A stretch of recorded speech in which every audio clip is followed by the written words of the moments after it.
Xogo hoose oo soo baxaya ayaa sheegaya in laga guurayo dhulka debdemiska ee ciidanka booliiska Soomaaliyeed ee ku dhow daarta Sebiano kadib markii go'aankaas uu ku adkaystay madaxweyne Xasan Sheekh. Sida la xaqiijiyay, guddi ay soo wakiisheen dadka degan dhulka debdemiska iyo madaxweynaha Galmudug Axmed Qoorqoor ayaa u tegay madaxweyne Xasan Sheekh.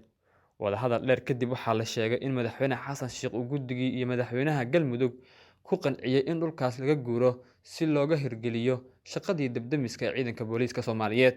Madaxweyne Xasan ayaa sheegay in guddiga uu ka ballan qaaday in dhul ku filan qoysaska laga kicinayo debdemiska ay dowladdu sii doonto, iyadoo weliba loogu darayo boosas dheeraad ah oo laga hirgelinayo goobo dan guud ah, masaajid, isbitaallo, goobo waxbarasho iyo waddooyin. Ayuu sheegay madaxweynuhu in dhulka la siinayo loogu dari doono qoysaska laga rarayo dhulka debdemiska ee daarta Sebiano.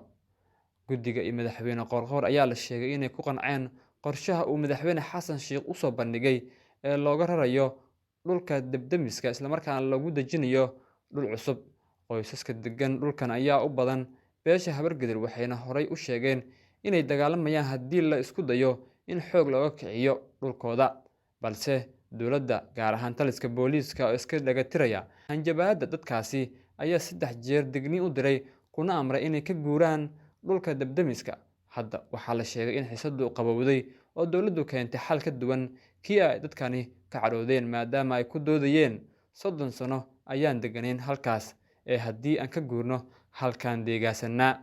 Su'aashaas ayaa noqotay mid la dhaafi waayay, dowladdana ka hor istaagtay inay awood adeegsato, balse hadda waxaa la sheegay in deegaan cusub loo ballan qaaday dadka deggan dhulka debdemiska. Maalmihii ugu dambeeyay waxaa jiray xogo kale ama warar kale oo sheegaya in dhulka debdemiska ay dowladdu dooneyso in ay siiso saraakiil ciidan iyo sidoo kaleeto siyaasiyiin dowladda aad uga tirsan, isla markaana ku lug leh, iyadoo been ay tahay in dhulka debdemiska lagu qabanayo shaqadii hore loogu qaban jiray. Xuseen Maxamed Sigane, Som 365 Channel, Muqdisho.